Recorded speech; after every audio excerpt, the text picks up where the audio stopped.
So hi to everyone.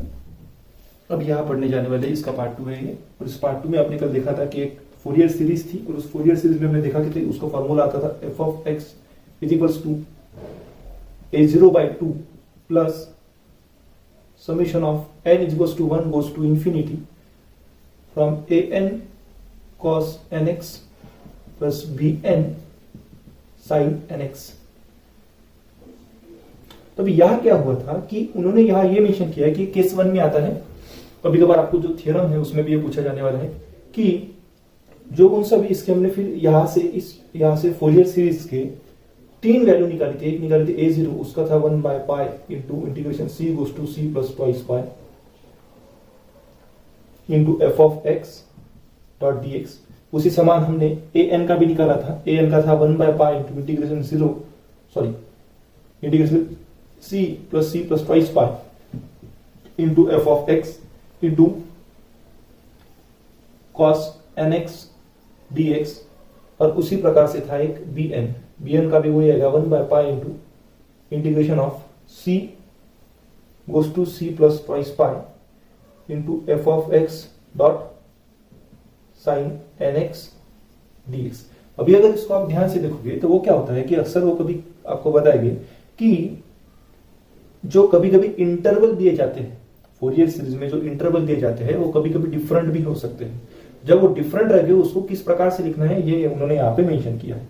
तो अभी क्या कहा उन्होंने कि ऐसे 2 केसेस दिए। केस नंबर 1 में उन्होंने कहा कि for the interval 0 less than equals to x less than equals to twice pi. कब? जब when c is equals to 0। अभी देखो क्या कहा उन्होंने कि c is equals to अगर 0 हो गया तो हमारा जो इंटरवल है ये 0 is less than equals to x less than equals to twice pi. अभी कैसे? तो अभी यहां पे ऑलरेडी मेंशन था कि हमारा जो इंटरवल है वो था c less than equals to x less than equals to twice pi, sorry less than equals to c plus twice pi.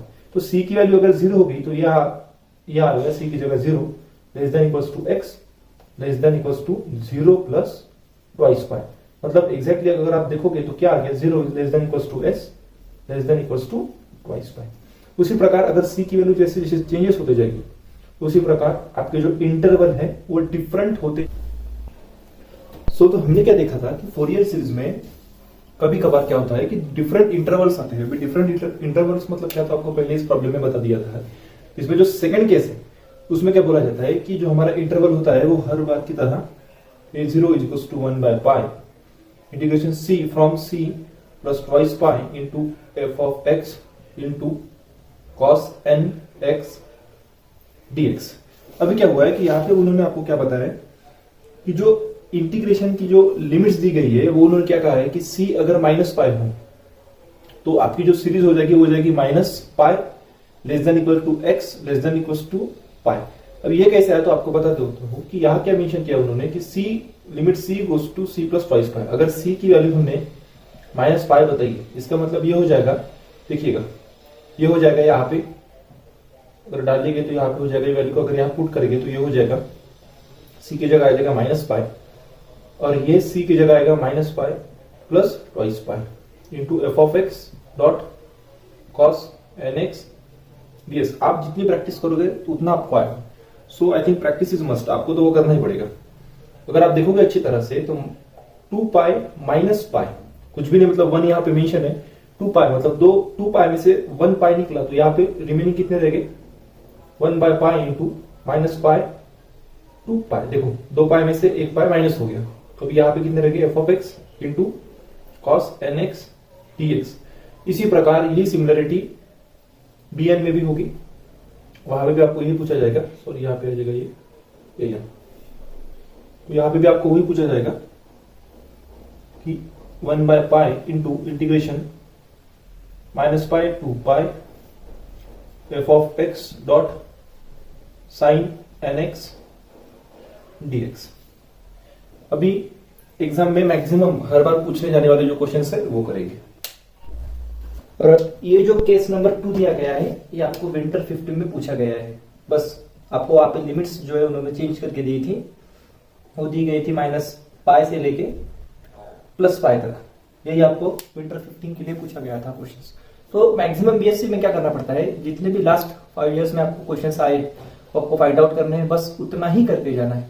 At least आप 50 अबाउ 50 के पार तो पेपर छोड़ा ही लोगे आउट ऑफ 60। तो ऐसे मुझे मतलब जरा मेरा जितना मेरा एक्सपीरियंस है उसके आपको ये बता रहा हूँ कि आपको ये करना ही है। अगर आपने सिर्फ लास्ट 5 ईयर के भी क्वेश्चंस किए तो भी आपका हो जाएगा। Fourier series of even and odd function, ये यहाँ पे थोड़ा एक टॉपिक दिया गया है, उसके बारे में हम अभी डिस्कस करेंगे। अभी उन्होंने क्या कहा है कि फोरियर सीरीज में एक इवन और ऑड फंक्शन आता है।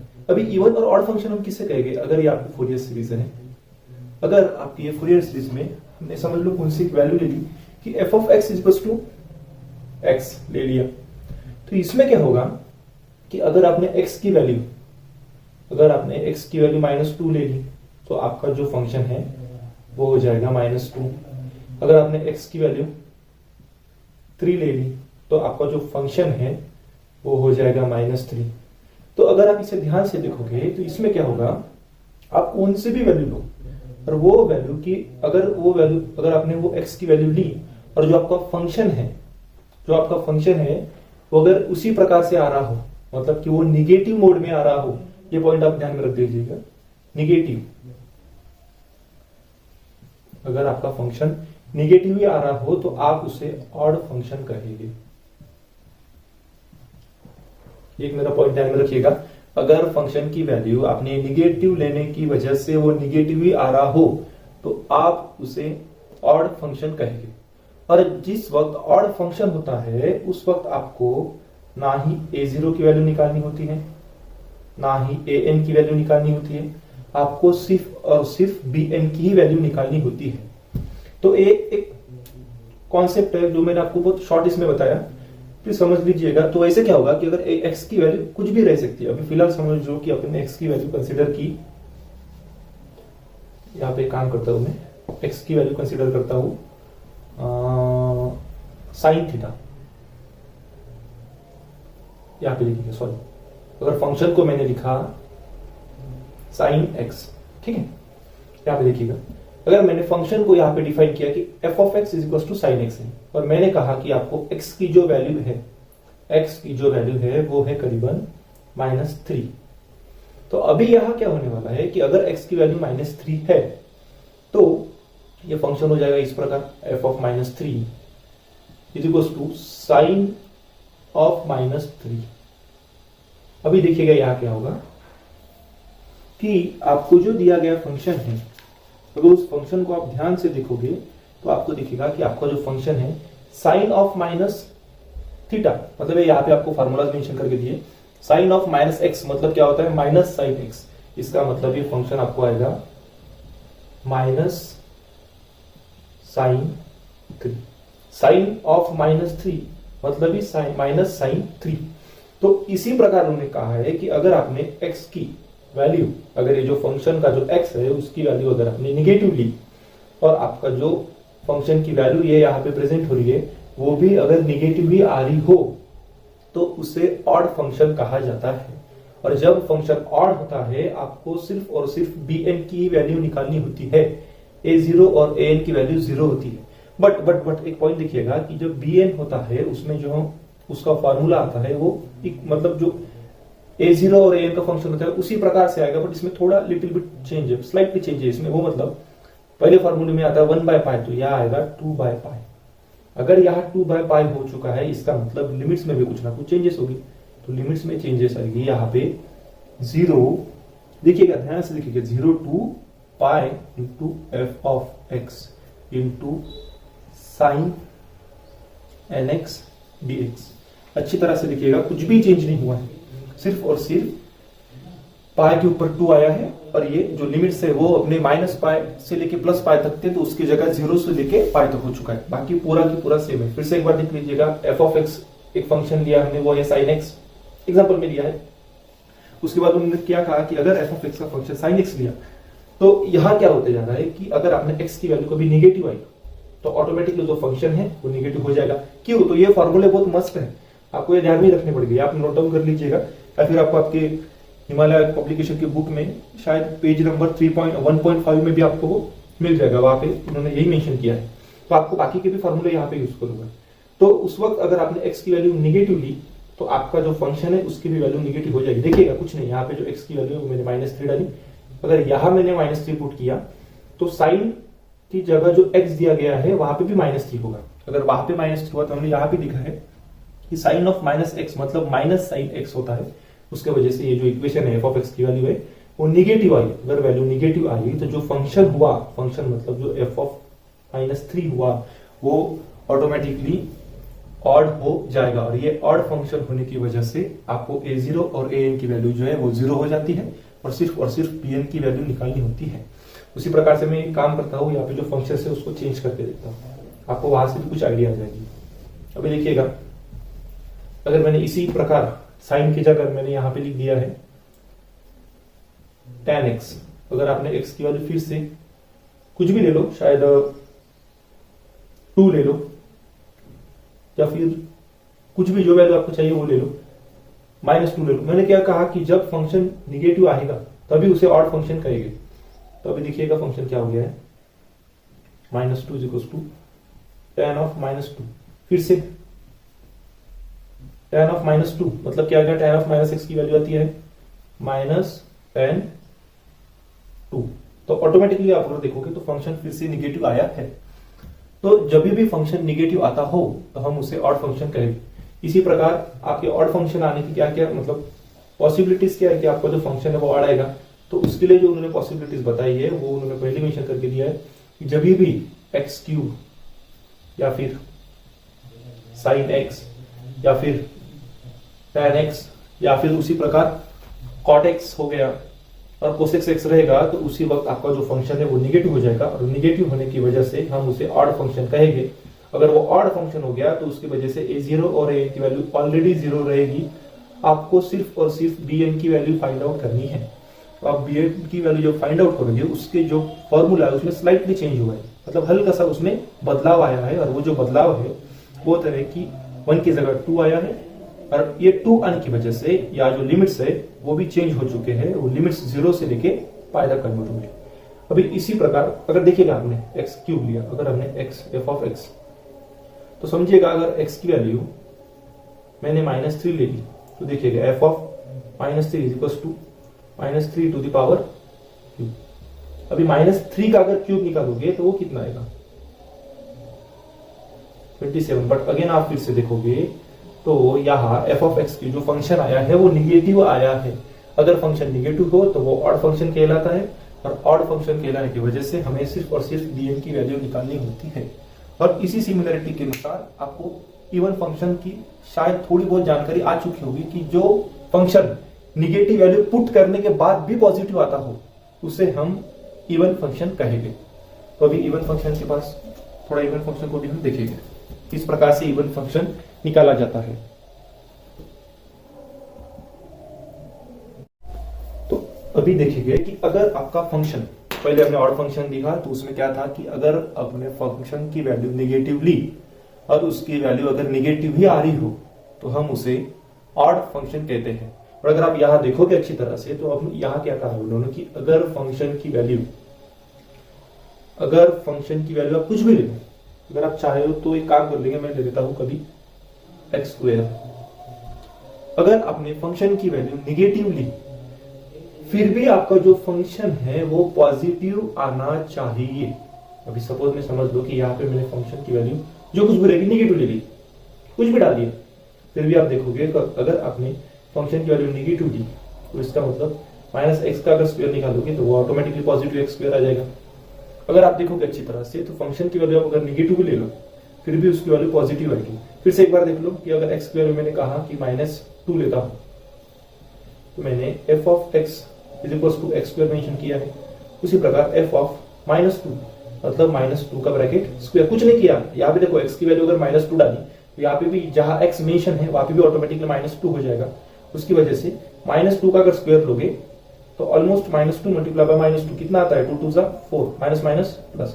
ऑटोमेटिकली अगर फंक्शन आपने निगेटिव भी लिया, अगर आपने फंक्शन की वैल्यू निगेटिव भी ली फिर भी वो पॉजिटिव आ रही है। इसका मतलब ये जो फंक्शन है इसे हम इवन फंक्शन कहेंगे, इसे हम इवन फंक्शन कहेंगे।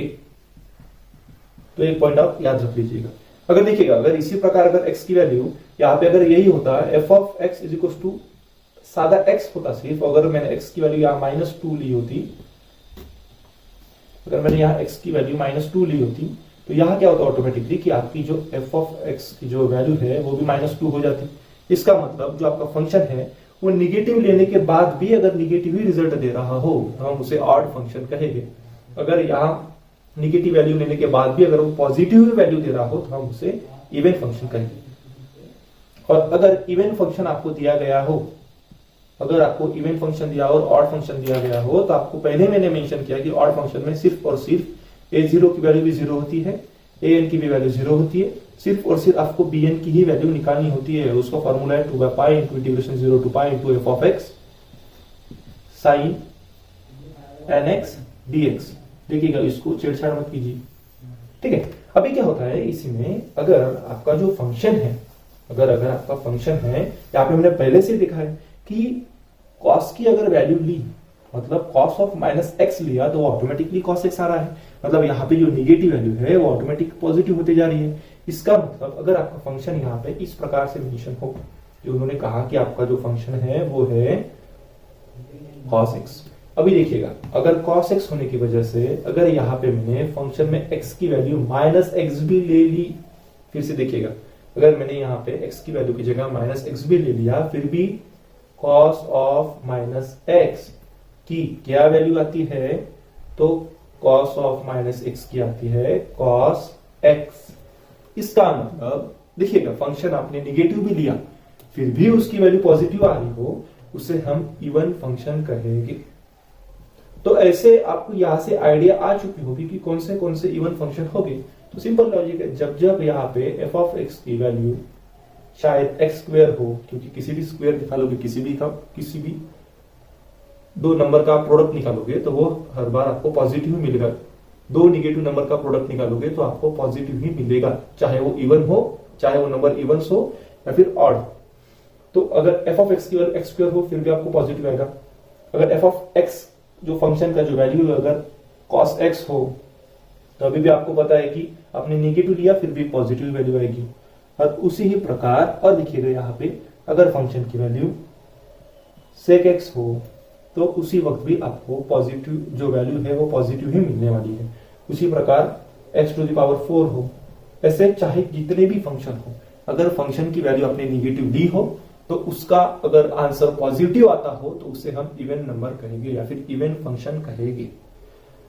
तो अगर आपको प्रॉब्लम ये आएगा कि सर हम पहचाने कैसे कि कौन सा क्वेश्चन जो है वो उस क्वेश्चन में ये फंक्शन यूज करना है और कौन सा यूज करना है, तो सबसे पहले ये कंप्लीट कर लेंगे कि इवन फंक्शन में अगर देखिए, ऑड फंक्शन में आपको पता है कि a0 और an की वैल्यू 0 होती है और bn की value 2/π integration 0 to π into f of x dot sin nx dx। उसी प्रकार यहाँ a0 और an की वैल्यू होती है बट bn की वैल्यू 0 होती है। फिर से सुन लीजिएगा और अच्छी तरह से देखिएगा, अगर फंक्शन इवन हो तो सिर्फ और सिर्फ a0 और an की ही वैल्यू निकालनी होती है, bn की वैल्यू ऑटोमेटिक 0 होती है। तो अभी an फिर से देखिएगा, अगर हमने a0 का पहले एक फंक्शन देखा था, क्या वैल्यू आती थी, कुछ नहीं सर, यहाँ पे 1/π था तो उसके जगह यहाँ पे रिप्लेस होके 2/π। सर इंटीग्रेशन दिया करते थे कहां से कहां तक, पाई से लेके -π से लेके +π तक। बट इवन और ऑड सीरीज फंक्शन में क्या होता है कि 0 से लेके π तक ही होता है। ये फॉर्मूला अच्छी तरह से याद कर लीजिएगा, क्योंकि इसी के बेस पे दो प्रॉब्लम से जो आपको आगे दिए गए हैं। और यहाँ पे रहता था f of x into dx, और उसी प्रकार यहाँ पे जो an दिया गया था उसमें भी वैसा ही था। देखिएगा 1/π की जगह 2/π, फिर से फंक्शन चेंज होगा 0 to π f ऑफ x। देखिएगा bn में cos nx, bn में sin nx आता है तो an में आता था cos nx dx। अच्छी तरह से देख लीजिएगा, और ये फॉर्मूले आपको बिल्कुल ही याद रखने हैं, ये मस्ट है जब फंक्शन आपका इवन हो। अगर आपको ये इवन और ऑड फंक्शन नहीं समझा हो तो मुझे कमेंट में मेंशन कर दीजिएगा कि सर मुझे नहीं समझा है। मैं फिर से एक वीडियो दूंगा और फिर से अपलोड करूंगा और जितना चाहे उतना डिटेल में आपको समझाने की कोशिश करूंगा। और यहाँ जब फंक्शन ऑड हो उस वक्त a0 की भी वैल्यू 0 होती है, an की भी वैल्यू 0 होती है, और bn की जो वैल्यू होती है वो होती है 2 by pi integration 0 to pi into f of x dot sine n x dx। ये दो फॉर्मूलेज आपको लर्न करने हैं, क्योंकि ये इसी की बदौलत आपको आगे जाके दो क्वेश्चंस शायद आ सकते हैं, इसका भी चांसेस 50-50% है। और ये जो फिफ्थ सेम का जो पार्ट 1 है, इसमें सिर्फ और सिर्फ फर्स्ट यूनिट ही थोड़ा लेंदी है, बाकी के जितने भी यूनिट सेकंड थर्ड फोर्थ है वो मतलब बहुत ही छोटे हैं, कि जिसकी वजह से आप आपके जो मार्क्स है आप वहां से कवर कर सकते हो। अभी इसी के बाद हम प्रॉब्लम सॉल्व करेंगे, और मैंने अभी भी मेंशन किया है मेरा काम है, तो इसके लिए मैं आपको ज्यादा पढ़ाऊंगा, मतलब जो क्वेश्चंस नहीं आते हैं एग्जाम में नहीं आए बट उनके चांसेस है आने के, इसलिए मैं वो भी पढ़ाऊंगा। बट अगर आपको करना हो तो सिर्फ और सिर्फ जो लास्ट 5 इयर्स में क्वेश्चंस आए हैं आपको वही प्रिफर करने हैं, उसके अलावा एक भी क्वेश्चंस एक्स्ट्रा मत कीजिएगा। अगर जिनको लगता है कि उनको और करना है या फिर प्रैक्टिस वगैरह करनी है, तभी आप जो बाकी के क्वेश्चंस है जो मैं इसमें पढ़ाऊंगा उसमें तो वो भी इंक्लूड रहेंगे जो एग्जाम में आए और जो एग्जाम में नहीं आए हैं। बट अगर आपको लगता है कि आपको वो भी करना है तो आप वो कर सकते हो। और एटलीस्ट प्लीज मेरी रिक्वेस्ट है कि अगर आप एग्जाम के पहले देख रहे हो या शायद 2 या 3 दिन पहले, तो सिर्फ और सिर्फ जो एग्जाम में पूछे गए क्वेश्चंस है जो मैं यहाँ पे पढ़ाने वाला हूँ आपको सिर्फ उतना ही करना है, उसके अलावा कुछ भी एक्स्ट्रा करिएगा मत। तो ठीक है, अभी क्या होगा कि आप लोगों का क्वेश्चन होगा कि सर हम पहचाने कैसे कि अगर किस वक्त आपको फोरियर सीरीज ऑफ इवन और ऑड फंक्शन का फार्मूला इस्तेमाल करना है। तो आपको मैं थोड़ी आइडिया दे देता हूँ, वो आपको आगे जाके पता चल जाएगा जो अपन फॉर्मूले या फिर सॉरी प्रॉब्लम्स करेंगे। तो जिस वक्त सिर्फ एक फंक्शन दिया हो लाइक x, या फिर कभी ये भी दिया होगा साइन x, मतलब सिर्फ और सिर्फ एक फंक्शन दिया हो, उस वक्त समझ जाओ कि आपको फोरियर सीरीज ऑफ इवन और ऑड फंक्शन का इस्तेमाल करना है। और बाकी के वक्त आपको जो फंक्शन दिया जाएगा वो इस प्रकार से दिए जाएंगे, जैसे कि दो फंक्शन आपको दिए जाएंगे, एग्जाम्पल में π/2 इंटू प्लस π/2, इस प्रकार से आपको दो फंक्शंस दिए जाएंगे। तो जिस वक्त आपको फंक्शंस की वैल्यू 2 बार दी होती है, जैसे दो फंक्शंस दिए होते हैं, उस वक्त आपको जो ऑर्डिनरी फॉर्मूलाज है जो अपन इस्तेमाल करते जा रहे हैं फोरियर सीरीज का, उसका ही इस्तेमाल करना है। और जिस वक्त सिर्फ और सिर्फ सिंगल फंक्शन दिया हो, जैसे कि f of x is to x, उस वक्त आपको फोरियर सीरीज ऑफ इवन और ऑड फंक्शन का फॉर्मूला इस्तेमाल करना है। वो अपन सॉल्व करेंगे, उसी वक्त आपको उसकी आइडिया आ जाएगी। So let's move. तो अभी नेक्स्ट क्वेश्चन देखेंगे। तो अभी ये फर्स्ट एग्जांपल देखेंगे। यहाँ पे हमें फंक्शन दिया गया है कि f of x is to minus π/2, उसकी लिमिट जाती है -π से लेके 0 तक। उसी प्रकार यहाँ पे एक दिया गया π/2 और उसकी लिमिट से 0 से लेके π के लिए। तो हमें क्या करना है, सबसे पहले Fourier series of the function को डिफाइन करना है, मतलब उसकी फोरियर सीरीज निकालनी है। पर फोरियर सीरीज निकालने से पहले हमें इसके जो कोएफिशिएंट दिए गए, जो फोरियर कोएफिशिएंट होते हैं, उन्हें सबसे पहले निकालना पड़ेगा। तो इसके लिए हम क्या करेंगे, क्या करना पड़ेगा, सबसे पहले we have to calculate Fourier's coefficient, that is a0, an and bn। ये सबसे पहले आपको निकालना है। और उसके भी इंटरवल हो गए, क्या है आपका इंटरवल, फॉर द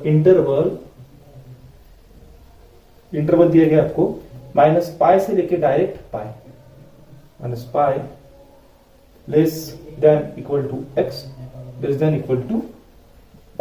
अब ये देख लीजिएगा, यहाँ पे आपको दो दिए गए, तो इसका अगर आपको मैं बताना चाहूँ, अगर आपको कहा है मैंने a से लेके b तक जाइएगा, फिर बाद में b से लेके c तक, तो इसका मतलब आपको डायरेक्ट a से, ये आपका इनिशियल पॉइंट हो गया और ये आपका फाइनल पॉइंट हो गया।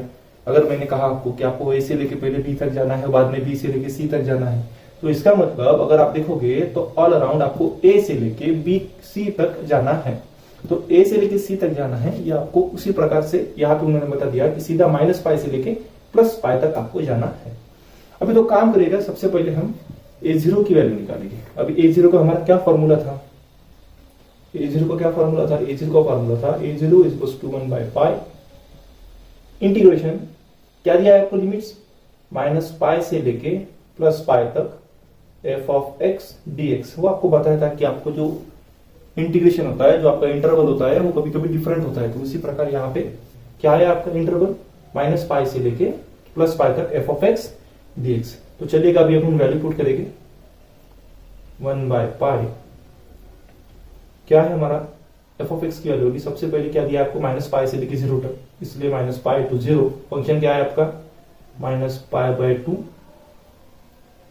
dx प्लस उसी प्रकार दूसरा फंक्शन क्या दिया है, 0 से लेके पाई तक फंक्शन दिया है आपको π/2 इंटू dx। आया अभी ये होने के बाद आपको इसे सॉल्व करना है।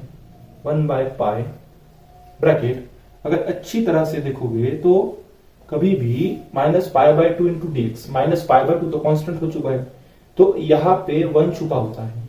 किसी भी नंबर में यहाँ पे 1 छुपा होता है। इसका मतलब अगर -π/2 आपने बाहर निकाल दिया तो यहाँ पे 1 हो गया, और 1 का इंटीग्रेशन आता है x, और उसके इंटरवल है -π से लेके 0।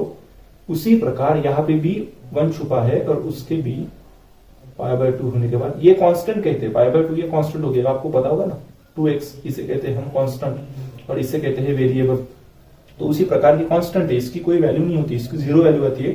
पर अगर ये इसको मतलब ये चेंज भी नहीं होती वैल्यू, इसलिए π/2 जो है यहाँ पे कांस्टेंट लिया गया, उसको बाहर निकाला है, और यहाँ पे 1 था dx। अगर आप इंटीग्रेशन का आपका बेस एकदम स्ट्रांग हो तो आपको इसका आइडिया आ जाएगी। इसलिए माइनस इंटीग्रेशन लिया है, 1 का इंटीग्रेशन आया x, उसके लिमिट्स थे -π से लेके 0 तक। उसी प्रकार इसी की भी वही आएंगे 0 से लेके π तक। अभी क्या करेंगे, यहां से आपको कुछ दिख रहा होगा, वो मतलब -π/2 और ये +π/2, ये जो दोनों है वो यहाँ पे हमें कॉमन दिख रहे हैं। तो हमें क्या करेंगे, हम इसको यहां से बाहर निकालेंगे। अगर आपने ये -π/2 और +π/2 यहाँ से बाहर निकाला तो वो यहाँ पे मिनिमम रह जाएगा। ठीक है, इस ब्रैकेट के बाहर निकालना है, वो रहेगा सिर्फ π/2, और यहाँ पे रह गया minus into bracket x to the power -π 0 plus x into 0 से लेके π तक। अभी फिर से देखिएगा 1/π, ये नीचे वाला π और ऊपर वाला π कैंसिल, यहाँ पे रह गए 1/2। और अभी यहाँ पे क्या करना है आपको कि जो x की वैल्यू दी गई है उसके जगह 0 और π की वैल्यू पुट करनी है। चलो अभी देखिएगा क्या होगा। ये देखिएगा माइनस साइन पहले से मैंने अंदर रखा है, ये इसका है, ये -π/2 इसका है। अभी x की वैल्यू डालेंगे सबसे पहले 0। देखिएगा जो ऊपर लिमिट होता है, जो अपर लिमिट होता है, उसको सबसे पहले यहाँ पे पुट किया जाता है। तो सबसे पहले ये वैल्यू डाली, माइनस इसमें से इसको माइनस किया जाता है, अपर लिमिट से लोअर लिमिट को माइनस किया जाता है। इसलिए सबसे पहले 0 मेंशन करके माइनस साइन लिखा, माइनस करने के बाद -π आया यहाँ पे। देखिएगा सबसे पहले अपर लिमिट की वैल्यू पुट की, वो आया 0, बाद में लोअर लिमिट की वैल्यू पुट की, वो आया -π, और अपर लिमिट से लोअर लिमिट को माइनस किया जाता है, तो यहाँ पे माइनस किया है, देख लीजिएगा। और ये माइनस पहले से बाहर, क्योंकि हर बार क्या होता है कि जो माइनस साइंस का जो ऑपरेशन होता है उसी में ही आप मतलब कई कबार उसी में ही आपका गलत हो जाता है। यहाँ पे भी सबसे पहले अपर लिमिट भर दी है जो π है, और लोअर लिमिट डालेंगे यहाँ पे जो कि माइनस करके 0 है। अभी देखिएगा क्या आगे 1/2 इंटू, ये हो गया आपका, ये 0 है तो 0 रहेगा, ये हो गया आपका माइनस माइनस प्लस π प्लस, यहाँ पे देखिएगा 0 रह गया तो यहाँ पे बच गए फिर से π। अब ब्रैकेट निकाल भी लो फिर भी चलेगा, या फिर रहने दो, कोई प्रॉब्लम नहीं। तो ये साइन देख लीजिएगा, माइनस माइनस प्लस हो गया यहाँ पे, प्लस ये पहले से प्लस π है। देखिएगा -0 इसलिए इसको ऐड किया नहीं, देखिएगा सिर्फ प्लस है यहाँ पे 1/2 इंटू, अभी देखिएगा -π, ये फिर से अब ये जो बाहर माइनस था उससे इसको यहाँ पे अंदर मल्टीप्लाई किया जाएगा। देखिएगा ये माइनस माइनस प्लस हो गया, इसको यहाँ पे प्लस लिखा, और जो बाहर था उसको यहाँ पे अंदर किया। माइनस प्लस यहाँ पे कुछ नहीं था इसलिए देखिए प्लस लिख लेता हूं मैं, माइनस प्लस -π प्लस π, और आपको भी पता है -π प्लस π हो गए कैंसल, वैल्यू होगी 1/2 मल्टीप्लाई बाय 0। इसका ही मतलब आपकी जो यहाँ पे इस प्रकार से कर देता हूं, आपकी जो a0 की वैल्यू आई है वो आई है 0। अभी उसी प्रकार एक काम कर लीजिएगा, आप मेरे साथ लिखना चालू कीजिए जितना आप लिखोगे, क्योंकि एक बोर्ड पे इतने जो प्रॉब्लम्स है वो आएगा नहीं, इसका वजह से आपको अभी मेरे साथ लिखना चालू कर लीजिएगा, या फिर सबसे पहले समझ लीजिए। जैसे कि अभी a0 की वैल्यू निकालिए, वो होने के बाद आप सबसे पहले उसकी वैल्यू निकाल लीजिए, फिर उसके बाद अगर bn और an की वैल्यू निकालेंगे उसको भी इसी प्रकार से कीजिएगा।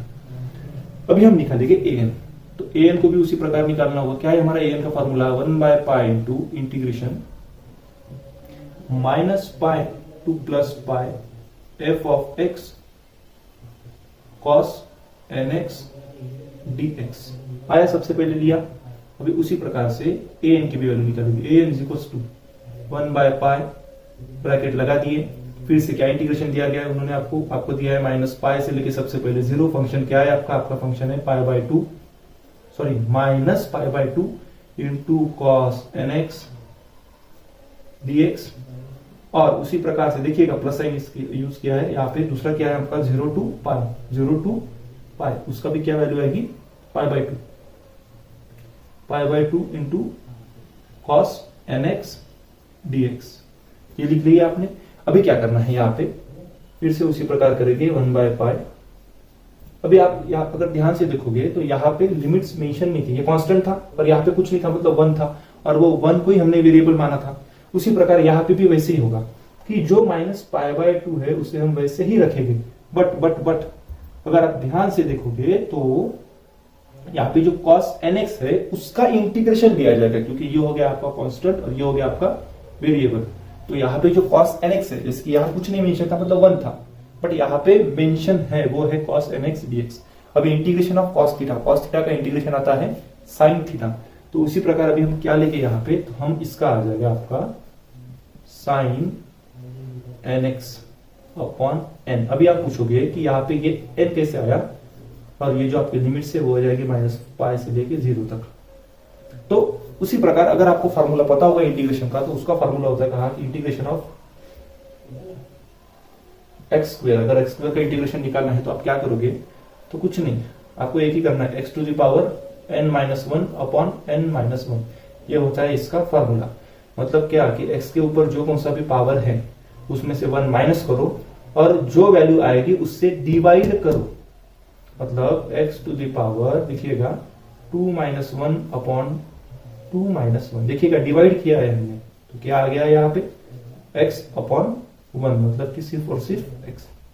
डेरिवेटिव में इसका ही उल्टा होता है, आपको डिवाइड की जगह मल्टीप्लीकेशन करना होता है और ये माइनस की जगह प्लस करना होता है। ये आपके डेरिवेटिव के वक्त होता है, इंटीग्रेशन के वक्त इसका उल्टा होता है, प्लस की जगह आपको माइनस करना पड़ता है और मल्टीप्लीकेशन की जगह आपको डिवाइड करना होता है। तो अभी देखिएगा यही फॉर्मूला यहाँ पे इस्तेमाल किया है कि cos nx का फॉर्मूला आएगा sin nx अपॉन n।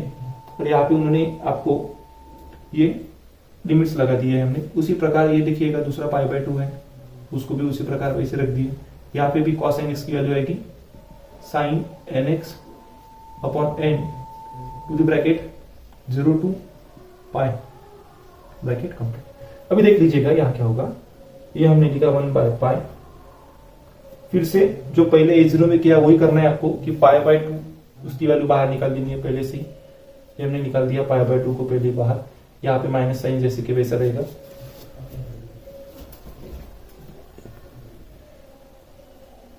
और यहां जाके आपको अभी जो साइन की जगह वैल्यू दिए गए हैं उसको पुट करना है। सबसे पहले आप यहां देखिएगा, यहाँ पे आपको और एक पॉइंट दिखेगा कि जो n है, n वो भी आपको यहाँ मेंशन दिया गया है, देखिएगा n।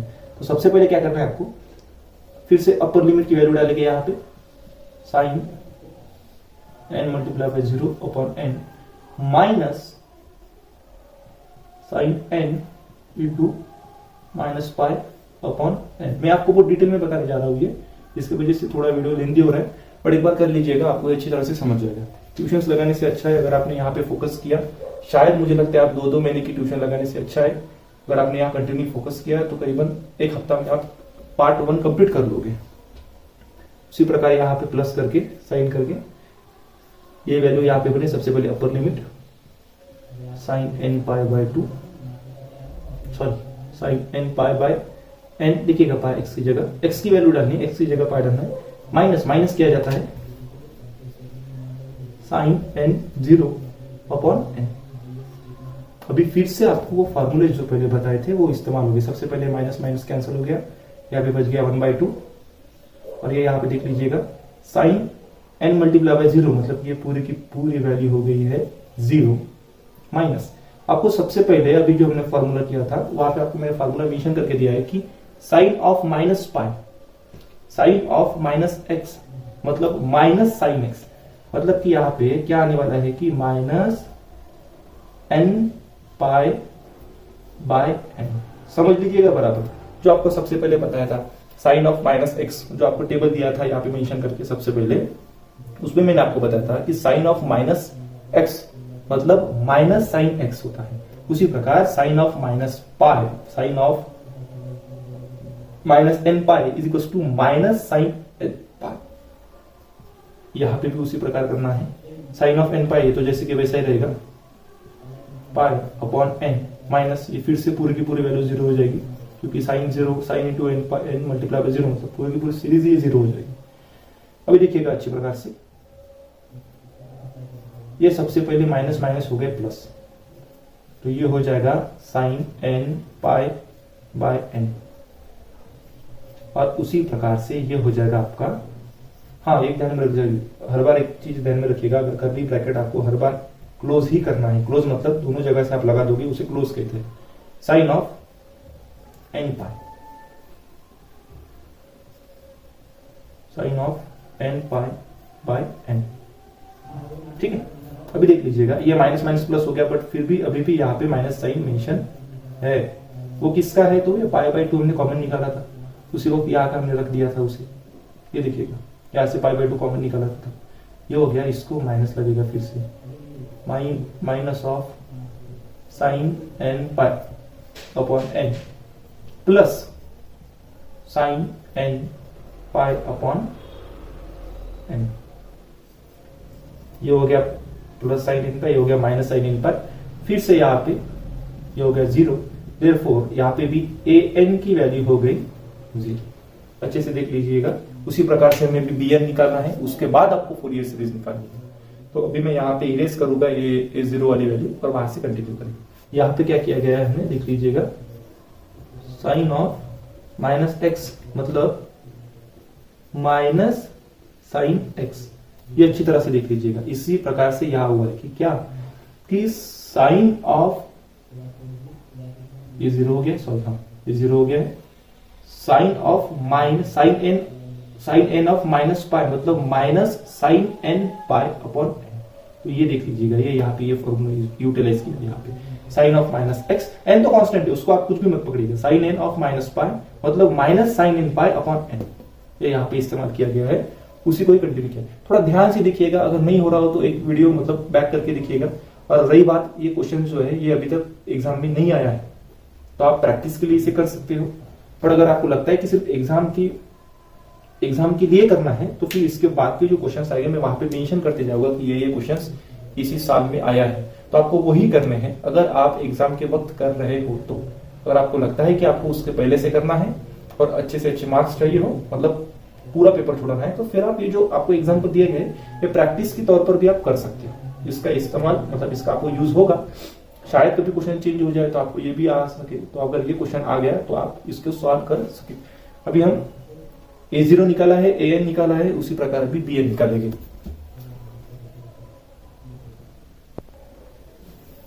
तो अभी BN की वैल्यू निकालेंगे, उसको भी आपको इसी प्रकार से निकालना है, जो अपना फॉर्मूला है उसी प्रकार से। मैं यहाँ पे इरेज करने जा रहा हूं, आप भी उसी प्रकार कर दीजिएगा। पहले तो आप मेरे साथ पेपर को लिख लीजिएगा, जिसकी वजह से आपको मतलब एक ही इसमें पूरा प्रॉब्लम नहीं होगा, इसमें मेरे को मिटाना तो पड़ेगा। अभी यहाँ निकालेंगे BN की वैल्यू। BN का क्या फॉर्मूला है, 1/पाई टू इंटीग्रेशन, यहाँ पे फिर से आपको लिमिट्स दिए गए माइनस पाई से लेके plus pi F of x into sine nx dx, उसको भी उसी प्रकार सॉल्व करेंगे। ये हो गया 1/पाई, ब्रैकेट में डाल दीजिएगा।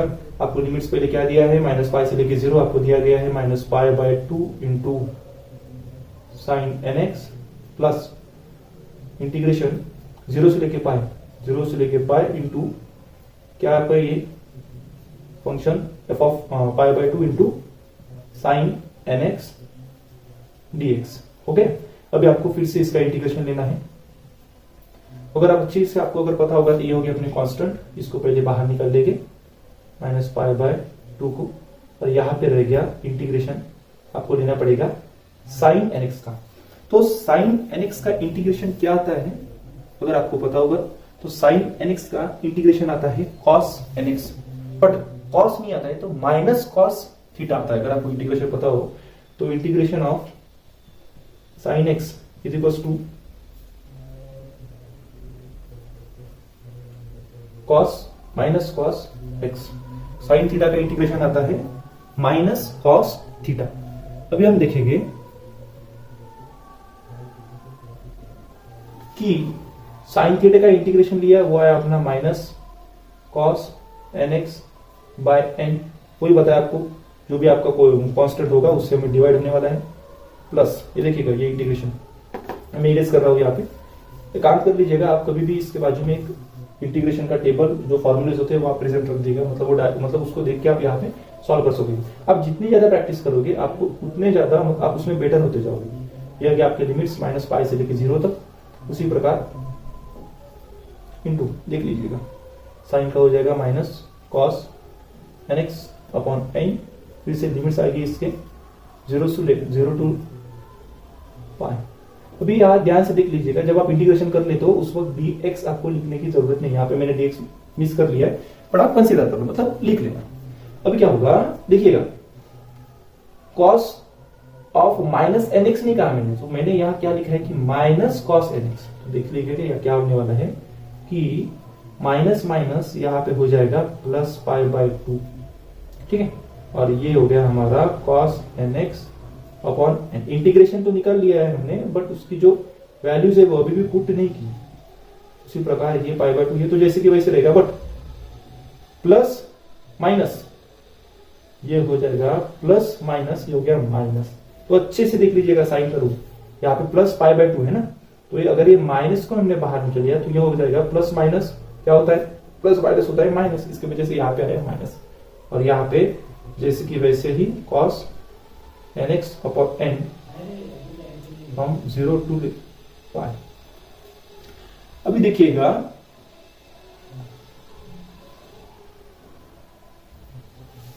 कि 1 बाय पाई लिख लिया, दोनों यहां से हम पाई बाय 2 बाहर निकल लेंगे, फिर से अभी यहां पे रह गया आपका cos of nx by n minus pi to 0, ये पाई पाई कैंसिल हो गया, और यहाँ पे cos nx by n bracket है 0 से लेके पाई। थोड़ा क्रिटिकल होगा, बट आप अगर अच्छे से फोकस दोगे तो माइनस माइनस कैंसिल, ये हो गया 1/2। मैं वो डिटेल में बता रहा हूँ, जिस वक्त आप सॉल्व करोगे आपको पता चल जाएगी, बहुत इजी है करके। अभी देख लीजिएगा यहाँ पे ये अपर लिमिट यहाँ पे पुट करूंगा मैं, अपर लिमिट से लोअर लिमिट को माइनस करते हैं, minus cos of n of minus pi upon n। अभी देख लीजिएगा दोनों के बीच में माइनस साइन था, ये लिखा माइनस,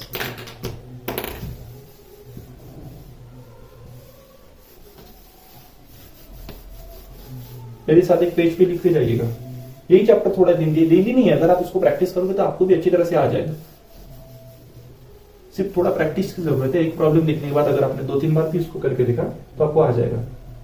ये हो गया cos of n pi by n minus upper limit से लोअर लिमिट को माइनस करते हैं, वो तो भी आपको पता ही होना चाहिए क्योंकि आप बीएससी कर रहे हो, मतलब आपका मैथ्स में, मतलब आपका 11th 12th साइंस में हुआ होगा और 3rd सेम तक आए, मतलब आपको इंटीग्रेशन वगैरह अच्छा आता होगा।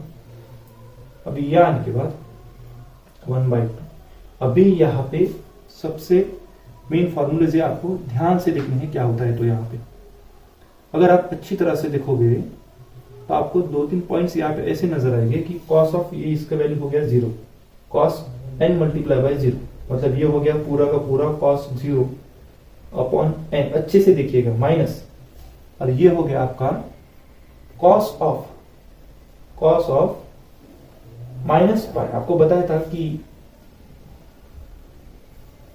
cos 0 की वैल्यू होती है 1। अगर आपने ट्रिग्नोमेट्री का टेबल पढ़ा होगा तो आपको याद आएगा कि cos 0 की वैल्यू होती है 1, cos 0 डिग्री की वैल्यू होती है 1, ठीक है। और सबसे पहले हमने जो फॉर्मूलेस देखे थे जो कि आपको पेज नंबर 1.3 पे मेंशन है कि वहां पे आपको बताया है कि cos ऑफ n पाई, मतलब कि cos ऑफ n पाई की वैल्यू उन्होंने आपको बताई है वो है -1 टू द पावर n। कहां पे है? तो ये है आपके पेज नंबर 1.3 पे। तो इसे थोड़ा देख लीजिएगा, वहां से आपको इसकी आइडिया आ जाएगी कि cos ऑफ n पाई की वैल्यू आती है -1 टू द पावर n। तो यहाँ पे वही किया गया है cos ऑफ n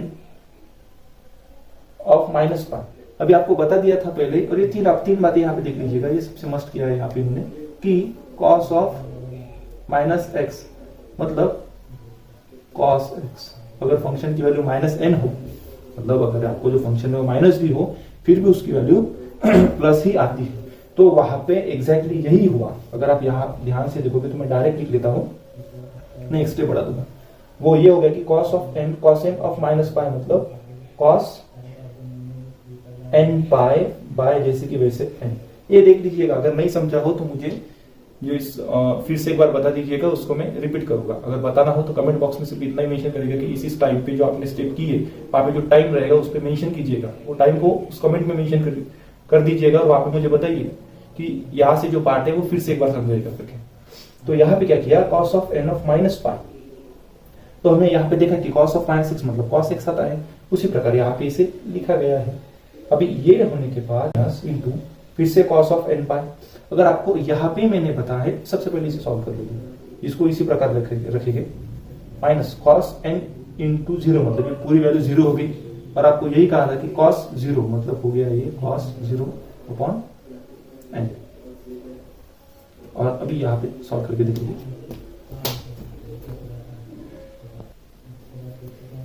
तो अभी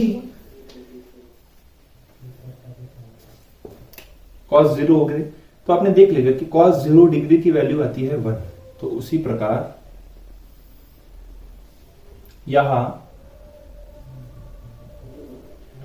cos इसकी वैल्यू आ जाएगी 1/n। देख लीजिएगा यहां पे cos 0/n है, तो cos 0 की वैल्यू आती है 1, इसलिए यहां हो जाएगा 1/n माइनस cos n पाई की वैल्यू आती है -1 to the power n upon n minus, यहां देख लीजिएगा इसे फिर से, ये जो फार्मूला है ये आपको आनी चाहिए। cos, अगर आपने ट्रिग्नोमेट्रिक टेबल देखा हो तो उसमें cos 0 डिग्री की वैल्यू आती है 1, और ये आपके टेक्स्ट बुक में दिया गया है 1.3 में cos ऑफ n की वैल्यू होती है -1 to the power n।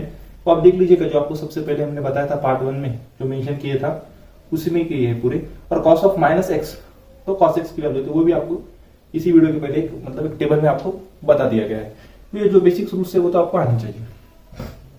cos of n pi -1 to the power n upon n minus cos 0 की वैल्यू फिर से 1/n, कर्ली ब्रैकेट दे दिए, ये हो गया 1/n और ये होगा आपका माइनस। अभी ब्रैकेट को खोल देंगे मतलब उसको जो कुछ भी आता है अंदर से प्लस माइनस कर लेंगे। अभी देखिएगा -1 to the power n/n, minus से इसको कुछ भी नहीं मतलब प्लस साइन है, ये हो गया minus plus minus minus minus plus, so 1/n। अभी देख लीजिएगा 1/2 into curly bracket plus 1/n plus 1/n, ये हो जाएगा 2/n। ये तो आपको पता ही होगा, अगर डिनोमिनेटर सेम हो तो न्यूमरेटर की सिर्फ एडिशन होती है। तो ये हो गया 2/n माइनस माइनस, उसको भी यहां भी उसी प्रकार होगा प्लस, बट साइन माइनस का -1 टू द पावर n/n। अभी क्या किया यहाँ पे, जो -1/2 होता है दोनों में से 2 कॉमन निकाल दिए, तो ये ब्रैकेट में बच गया सिर्फ 1/n minus 1/n upon n। ये माइनस प्लस नीचे का 2 ऊपर का 2 कैंसिल हो गया। और आपको ये पता होगा कि अगर किसी भी 3/4 प्लस 6/4 अगर डिनोमिनेटर सेम हो तो हम उसे इस प्रकार भी लिख सकते हैं। तो वही इसमें किया गया है कि इसके डिनोमिनेटर सेम होने की वजह से 1 minus -1 to the power n और होल n, मतलब दोनों का डिनोमिनेटर एक ही दिया गया है। और ये जो वैल्यू है, ये वैल्यू है हमारी bn की वैल्यू। आपको ये पहली बार मैंने बहुत डिटेल में बताया है, इसकी वजह से आपको इसकी आइडिया आ जाएगी। इसके बाद की भी प्रॉब्लम उसी प्रकार से। और अभी हमने an की भी वैल्यू निकाली है, bn की भी वैल्यू निकाली है और उसी प्रकार a0 की भी वैल्यू निकाली है।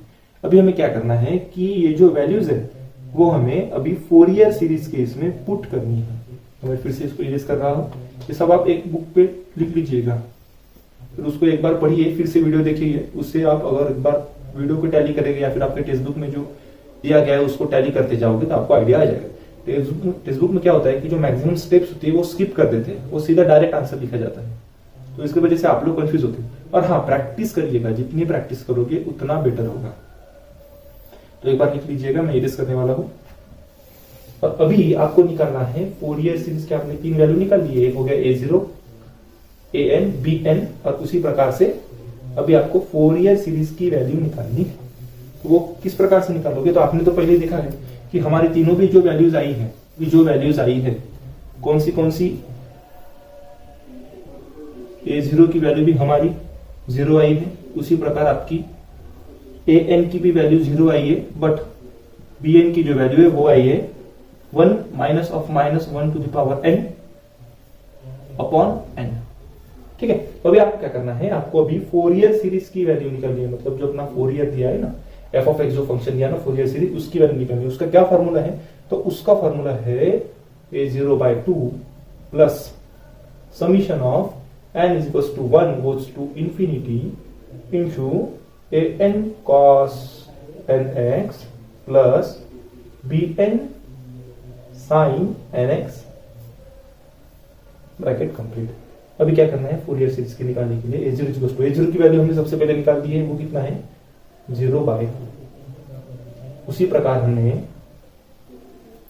an की भी वैल्यू निकाली है, वो भी कितनी आई थी 0 मल्टीप्लाई बाय cos nx। देखिएगा ये 0 से cos nx को मल्टीप्लाई हो रहा है, फिर से आप कोई ना कोई लॉजिक लगा दोगे और फिर से करोगे, cos nx की value sir -1 to the power n आती है।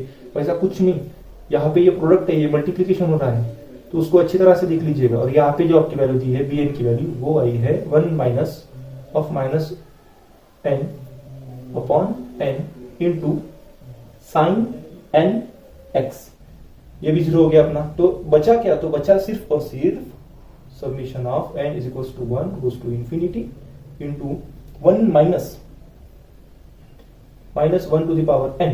और ये जो n है हमने इसे बाहर निकाल दिया पहले से, ठीक है, इंटू ये जैसे कि वैसा ही साइन nx। अभी देखिएगा, अगर n की वैल्यू हमने 1 डाल दी, क्या बोला उन्होंने कि summation of n is equals to 1, तो n की वैल्यू 1 से लेके इंफिनिट तक कितनी आएगी देखिए। सबसे पहले अगर n की वैल्यू 1 डाली, ये हो गया 1/1 इंटू 1 माइनस n की वैल्यू 1 डाली इसलिए 1 इंटू साइन 1x। ठीक है, तो ये हो गया 1, इसको पूरा ब्रैकेट में मल्टीप्लाई कर दिया। अभी देखिएगा -1 का पावर 1 है, इसका मतलब -1 ही आएगा, और ये हो गया साइन x। तो इसी प्रकार हमें जो n की वैल्यूज है यहाँ पे दी गई, उसकी वैल्यू हमें कंटिन्यूस डालनी जाती है, क्योंकि उन्होंने क्या कहा कि वो इंफिनिटी तक है, इनफाइनाइट है। तो उसकी वजह से अभी हम यहाँ पे n की वैल्यू पहले 1 डाली, अभी n की वैल्यू 2 डाल के देखेंगे। जिस वक्त हम 2 डालेंगे वो आएगा इस प्रकार 1/2 into 1 minus of -1 to the power square into sine 2x। और इसी प्रकार फिर 3 डाल के देखेंगे। एक बार देख लीजिएगा, कुछ नहीं, n की वैल्यू हम पुट करते जा रहे हैं, हर जगह पे हम n की वैल्यू डालते जा रहे हैं 1 से लेके इंफिनिट तक। 1/3 into 1 minus 1 to the power cube into sine 3x plus dot dot dot dot, मतलब वैसी सीरीज चलती रहेगी। तो इसका क्या आंसर आएगा? सबसे पहले मैंने इसको सॉल्व कर दिया है, ठीक है। इसका भी देखिए 1/2 इंटू 1, ये -1 का स्क्वायर हो जाता है प्लस 1, किसी भी माइनस का, किसी भी निगेटिव नंबर का स्क्वायर प्लस आता है। तो ये हो गया sine 2x plus 1/3 into 1 minus, ये माइनस का क्यूब, ये आएगा -1। अगर किसी का भी पावर इवन नंबर हो तो माइनस का प्लस आता है, मतलब किसी भी माइनस नंबर का पावर इवन नंबर हो तो प्लस आता है, अगर ऑड नंबर हो तो माइनस आता है। उसी प्रकार sine 3x plus dot dot dot, देखेंगे ये 1 इससे मल्टीप्लाई किया तो हो जाएगा 1 - 1, ये 1 minus plus minus sorry minus minus plus हो गया, मतलब 1 प्लस 1 माइनस माइनस प्लस हो गया, इसलिए 1 प्लस 1 मतलब हो गया 2 sine x plus 1/2 into 0 multiply by sine 2x plus 1/3 into सभी क्यूब दे दिया 1 का 1 और ये -1 का क्यूब आएगा -1 मल्टीप्लाई बाय -1 मल्टीप्लाई बाय -1, तो ये होगा 1 1 जा 1 माइनस माइनस प्लस। उसी प्रकार ये भी -1 से मल्टीप्लाई होगा 1 मल्टीप्लाई बाय 1, ये आ गया 1 प्लस माइनस माइनस, इसका मतलब इसका आंसर आया -1 इंटू साइन 3x। उसी प्रकार ये 4 का भी कर देंगे plus 1/4 into 1 minus 1 to the power 4। अभी 1 टू द पावर 4 का कितना आएगा, तो इसको हम इस प्रकार से भी लिख सकते हैं -1 to the power square multiply by -1 to the power square, -1 का स्क्वायर आता है 1 और उसी प्रकार -1 का स्क्वायर भी आता है 1, 1 1 जा 1, मतलब यहाँ आ जाएंगे, अगर डायरेक्ट लिखने के तो यहाँ आ जाएगा +1 into sine 4x plus dash dash dash up to infinity. अभी देखेंगे यहाँ पे इसको सॉल्व, ये हो गया 2 साइन x प्लस 0 से पूरे टर्म को मल्टीप्लाई हो गए तो इसलिए ये हो गया 0 plus 1/3 minus minus plus into sine 3x plus 1/4 here 1 minus 1 0 into sine 4x plus dash dash dash. अभी देखिएगा ये हो गया साइन x प्लस ये हो जाएगा 1/3 इंटू 2 साइन 3x प्लस ये हो गया 0 प्लस अप टू इंफिनिटी। अभी अब देखिएगा कि यहाँ पे है 2, यहाँ पे भी 2 है। उसी प्रकार अगर आप अच्छी तरह से देखोगे तो यहाँ कुछ भी नहीं इसलिए 1 है। जिस वक्त इवन सीरीज, जब इवन सीरीज रहेगी या फिर किसी का भी पावर आप इवन लोगे उस वक्त उसकी वैल्यू 0 आएगी। ये देख लीजिएगा यहाँ पे स्क्वायर लिया है तो उस वक्त ये जो इवन जो पावर है वो जब इवन आए तो इसका मतलब जो वैल्यू है वो उसकी 0 हो जाएगी। और जब आप ऑड नंबर की सीरीज लोगे लाइक 1 3 5 तब वो यहाँ पे मेंशन होगी। तो उसी प्रकार यहाँ पे अगर आप देखोगे तो ये भी आएगा शायद 1/5 into 2 sign 5x plus infinity. तो अभी देखिएगा हर जगह पे आपको 2 कॉमन दिखेगा इसलिए 2 को बाहर निकाल दिया। यहाँ पे क्या बचा, वो बचा साइन x प्लस यहाँ पे 1/3 into sine 3x plus 1/5 into ये 2 को बाहर निकाल दिया है sine 5x plus dash dash dash. इसी प्रकार से आपका ये प्रॉब्लम यहाँ पे फिनिश होता है। तो इसके बाद के जो क्वेश्चंस है वो आपको पार्ट 2 में मिल जाएगी, सॉरी पार्ट 3 में मिल जाएगी। और कोशिश करूंगा कि पार्ट 3 में पूरे के पूरे जो प्रॉब्लम्स है या फिर लेसन है उसको मैं कंप्लीट कर सकूंगा।